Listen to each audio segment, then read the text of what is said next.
Good morning बच्चों। आज हम श्री जयशंकर प्रसाद द्वारा लिखी संदेह कहानी का सारांश पढ़ते हैं। तो चलिए पढ़ते हैं। संदेह नामक कहानी में संदेह का क्या अर्थ है? संदेह का अर्थ है शक। संदेह नामक इस कहानी में इस तथ्य को उजागर किया गया है कि परिस्थितियां किस प्रकार मानव मन में संदेह पैदा कर देती हैं। तो राम निहाल अपना बिखरा हुआ सामान बांधने लगा। तो इस कहानी के पात्र राम निहाल, श्यामा, मनोरमा और ब्रजकिशोर। राम निहाल अपना बिखरा हुआ सामान बांधने लगा। बुद्ध की प्रतिमा का शांत गंभीर मुख और भी प्रसन्न हो रहा था। राम निहाल के हाथों में एक कागज का बंडल था जिससे वह संदूक में रखने से पहले पढ़ना चाहता था, लेकिन हिचक शर्मा रहा था। बंडल तो रख दिया, लेकिन एक लिफाफा खोला। उसमें एक चित्र था। उसकी आंखों से आंसू बहे जा रहे थे। चित्र था, उसकी आंखों से आंसू बहे जा रहे थे। किशोरी ने आकर हल्ला मचाया कि निहाल बाबू रो रहे हैं। श्यामा वहां आकर खड़ी होगी। श्यामा जो है कहानी की प्रमुख पात्र है। राम निहाल श्यामा नाम की एक महिला के यहाँ काम करता है। श्यामा क्या है? विधवा है। उसके पति की मृत्यु हो चुकी है। राम निहाल उसे अपना शुभ चिंतक, मित्र तथा रक्षक मानता है। राम निहाल ने कहा, मुझे क्षमा करे। किसको कहा? उसने श्यामा को कहा कि मुझे क्षमा करे, और आंसू पोंछने लगा। श्यामा ने पूछा कि रोने की वजह क्या है। श्यामा ने किशोरी को जाने को कहा और वह चली गई। राम निहाल कहने लगा, श्यामा, तुम्हारा कठोर व्रत वैधव्य का आदर्श देकर मेरे हृदय में विश्वास हुआ कि मनुष्य अपनी वासनाओं का दमन कर सकता है, कि मनुष्य अपनी वासनाओं को नष्ट कर सकता है। तो श्यामा क्या है? एक विधवा स्त्री है। तो भारत के भिन्न भिन्न प्रदेशों में छोटा मोटा व्यवसाय, नौकरी और पेट पालने की सुविधाओं को खोजता जब तुम्हारे घर में आया। ये कौन कह रहा है? ये राम निहाल श्यामा को कह रहा है कि भारत के भिन्न भिन्न प्रदेशों में छोटा मोटा व्यवसाय, नौकरी और पेट पालने की सुविधाओं को खोजता हुआ जब तुम्हारे घर आया तो मुझे विश्वास हुआ कि मैंने घर पाया है। मैं जब से संसार को जानने लगा, तभी से मैं गृहहीन था। मेरा कोई घर नहीं था। मेरा संदूक और ये थोड़ा सा सामान मेरे उत्तराधिकार का अर्थ क्या है? विरासत का अंश था। अपनी पीठ पर लादे हुए घूमता हूँ। राम निहाल श्यामा से कह रहा है। मैं चतुर था। इतना चतुर था कि इतना मनुष्य को, चतुर होता है चालाक, इतना मनुष्य को नहीं होना चाहिए, क्योंकि मुझे विश्वास हो गया था कि मनुष्य अधिक चतुर बनकर अपने को अभागा बदकिस्मत बना लेता है और भगवान की दया से वंचित का अर्थ रहित हो जाता है। मेरी महत्वाकांक्षा, राम निहाल कह रहा है श्यामा से कि मेरी महत्वाकांक्षा, बड़ा बनने की इच्छा और मेरे उन्नतिशील विचार मुझे बराबर दौड़ाते रहे। मैं अपनी कुशलता से अपने भाग्य को धोखा देता रहा। मैं अब तक जिनके जहाँ नौकरी करता रहा वे लोग बड़े ही सुशिक्षित और सज्जन हैं, मुझे मानते भी बहुत हैं। राम निहाल कह रहा है तुम्हारे यहाँ घर सा, परंतु श्यामा मुझे तुम्हारे यहाँ आकर कैसा लगा? घर सा सुख प्राप्त हुआ है, किंतु ये सब मुझे छोड़ना पड़ेगा। इतनी सी बात कहकर राम निहाल चुप हो गया। श्यामा और कुछ कहना चाहती थी तो श्यामा ने कहा कि और भी कोई बात करोगे? तो श्यामा और कुछ कहना चाहती थी कि उसे रोका राम निहाल कहने लगा, मैं तुमको अपना शुभ चिंतक, मित्र और रक्षक समझता हूँ। फिर तुमसे ना मैं अपने दिल की बातें तुमसे ना कहूँगा तो ये बार कब तक ढोता रहूँगा। ये चेत है ना, कार्तिक की पूर्णिमा थी, कार्तिक महीने की पूर्णिमा थी।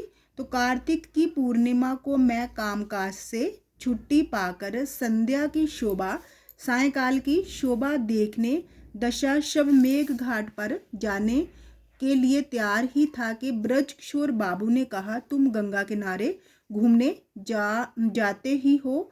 तो ब्रजकिशोर ने मुझे आकर कहा, किसको कहा? राम निहाल को कहा कि तुम गंगा किनारे घूमने जाते ही हो, तो आज मेरे संबंधी को कि दुबज्जरे बड़ी नाव पर बैठाकर घुमाते आओ। मेरी आज छुट्टी नहीं है। ब्रजकिशोर बाबू ने तो जो है रामनिहाल ने देखा कि रामनिहाल कहाँ बैठा था, ऑफिस में बैठा था। तो वहाँ से एक पुरुष और एक स्त्री जो है बाहर निकले। ब्रजकिशोर बाबू ने बताया कि मान मंदिर घाट पर बजरा, ठीक है, बजरा क्या होता है, बड़ी नाव, ठीक है, एक पुरुष और एक स्त्री मेरे साथ मान मंदिर गए। पुरुष कौन था, मोहन बाबू। पुरुष कौन था, मोहन बाबू थे। मोहन बाबू जाकर ऊपर बैठ गए। पैड़ी लगी थी। मनोरमा को जैसे उसमें नाव पर बैठने में डर लग रहा था। तो जैसे मनोरमा क्यों कौन है, मोहन बाबू की पत्नी है। तो दोनों मोहन बाबू और मनोरमा क्या है, पति पत्नी है। मैंने हाथ बढ़ाकर उसे बजरे के ऊपर चढ़ाया। घाट पर आकाश दीप जल रहे थे, गंगा में दीपक बह रहे थे। मोहन बाबू ने बताया कि ये दीपक किस लिए है। तो मनोरमा कहती है कि ये दीपक जो है गंगा माँ की आरती के लिए है। ये दीपक, मोहन बाबू ने बताया कि ये दीपक जीवन के लघु दीप को अनंत जिसका कोई अंत ना हो, अनंत की धारा में बहा देने का संकेत है। नाव पांच गंगा घाट के समीप पहुंच गई। मनोरमा ने अपने पति से पूछा कि ये बांसों पर टंगे हुए दीपक क्या है। तो मोहन बाबू ने कहा कि आकाश असीम है, आकाश की कोई भी सीमा नहीं है। जीवन दीप को उसी की ओर जाने का ये एक संकेत है। फिर उन्होंने हामते हुए कहा कि लोगों ने मुझे पागल समझ लिया है। मनोरमा ने उन्हें शांत रहने के लिए कहा। तो जो है मोहन बाबू जो है ब्रजकिशोर के क्या है, मोहन बाबू जो है मनोरमा के पति हैं, वो ब्रजकिशोर बाबू के रिश्तेदार हैं। किसी कारणवश वह अपना मानसिक संतुलन जो है खोते जा रहे हैं। उनका मानना है कि उन्हें सच्चे प्यार तथा विश्वास की आवश्यकता है, परंतु उसे अपने पति तथा अपने रिश्तेदारों पर भी विश्वास नहीं है। उन्हें इस बात पर पूर्णतः विश्वास हो चुका है कि उन्हें पागल घोषित कर दिए जाने के बाद सारी संपत्ति का प्रबंधक ब्रजकिशोर होगा। तो इस तरह की भावनाओं का शिकार होने के कारण मोहनलाल बाबू जो है विक्षिप्त से पागल से हो गए हैं। तो उनके मन में ये संदेह हुआ है कि मनोरमा ब्रजकिशोर के साथ मिलकर दोनों उसको पागल घोषित करना चाह रहे हैं और ब्रजकिशोर जो है मेरी सारी संपत्ति का हकदार बनने जा रहा है। तो मनोरमा ने उन्हें शांत रहने के लिए कहा। मैंने माँ जी को सावधान होकर कहा कि अब घूम चलो। मैं मोहन बाबू के मनोविकार के संबंध में सोच रहा था कि मोहन बाबू फिर बोले, तुमने ब्रजकिशोर के किसके बारे में, कि बोले कि तुमने ब्रजकिशोर के साथ षड्यंत्र रचा है। अपनी पत्नी मनोरमा को कह रहे हैं मुझे पागल बना देने का। मनोरमा व्यथित हुई। मनोरमा जो अपने पति मोहनलाल की बातों को सुनकर व्यथित हुई। स्वस्थ और जब उनको थोड़ा सा पागलपन उनका ठीक हुआ तो स्वस्थ होकर मोहन बाबू ने मनोरमा से क्षमा मांगी कि मुझे ऐसी बातें नहीं करनी चाहिए, कि लोगों के सामने मुझे ऐसे इस तरह का व्यवहार नहीं करना चाहिए। घाट पर बजरा उतरा। मनोरमा मेरा हाथ पकड़कर पैड़ी पर संभलती हुई नीचे उतरी। तो मनोरमा जो है अपने पति के प्रति वफा निभा रही है। मनोरमा जो मोहनलाल की पत्नी है अपने पति के प्रति वफा निभा रही है। वह नहीं चाहती कि उसका पति किसी गहन गंभीर समस्या का शिकार बने। वह अपने पति को कोई भी बात बार बार दोहराने से रोकती है ताकि पति के दिमाग का संतुलन खराब ना हो जाए।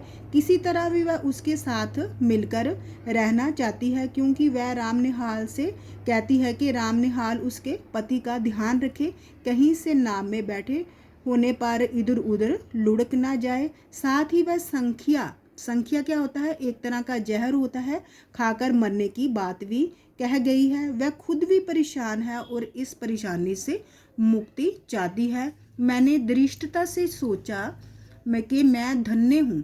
उसने धीरे से मुझसे कहा, रामनिहाल जी, मेरी विपत्ति में मुसीबत में आप सहायता ना कीजिएगा।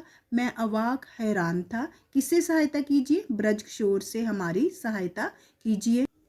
तो श्यामा ने एक बार फिर गहरी दृष्टि से रामनिहाल को देखा और कहा कि रामनिहाल जो है श्यामा से सारी बातें कह रहा है कि मुझे धीरे धीरे मालूम हुआ कि ब्रज किशोर ये चाहते हैं कि मोहनलाल अदालत से पागल मान लिया जाए और ब्रज किशोर उनकी संपत्ति के प्रबंधक बना दिए जाएं, क्योंकि वे ही मोहन बाबू के निकट संबंधी है। श्यामा ने एक बार फिर गहरी दृष्टि से रामनिहाल को देखकर कहा, आगे और कुछ है या बस?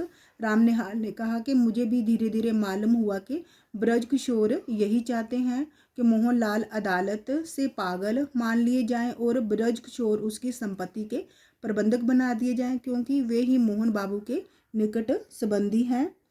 तो रामनिहाल थोड़ा रुककर फिर बोला तुमको भी संदेह हो रहा है? सो ठीक है, मुझे भी संदेह हो रहा है। मनोरमा क्यों मुझे इस समय बुला रही है? तो रामनिहाल सोचते हैं कि मनोरमा, उसको ये शक हो गया है कि संदेह हो गया कि मनोरमा उससे प्यार करती है, तो मनोरमा क्यों मुझे इस समय बुला रही है? रामनिहाल के मन में ये संदेह हो गया है कि मनोरमा उसको चाहती है। तो श्यामा ने हंसकर कहा, तुम समझते हो कि मनोरमा तुमको प्यार करती है और वह दुष्चरित्रा बुरे आचरण की स्त्री है। तो श्यामा ने रामनिहाल के हाथ में लगे चित्र को मनोरमा का चित्र समझकर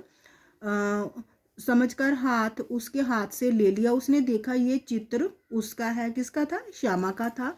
तो श्यामा दृढ़ स्वर में कहने लगी, निहाल बाबू, प्यार करना बड़ा कठिन है। तुम इस खेल को नहीं जानते, इस चक्कर में पड़ना भी मत। हाँ, एक दुखिया स्त्री तुमको अपनी सहायता के लिए बुला रही है, जाओ उसकी। कौन बुला रही है? मनोरमा बुला रही है। जाओ उसकी सहायता करके लौट आओ, तुम्हारा सामान यहाँ रहेगा, तुमको अभी यही रहना होगा, समझे? अभी तुमको मेरी संरक्षता की आवश्यकता है। उठो, नहा धो लो, जो ट्रेन मिले उससे पटना जाकर ब्रज किशोर की चालाकियों से मनोरमा की रक्षा करो और फिर मेरे जहाँ चले आना। ये सब तुम्हारा भ्रम था, संदेह था। तो अगर आपको मेरी वीडियो अच्छी लगी हो तो प्लीज़ इसे सब्सक्राइब अवश्य कीजिए। धन्यवाद।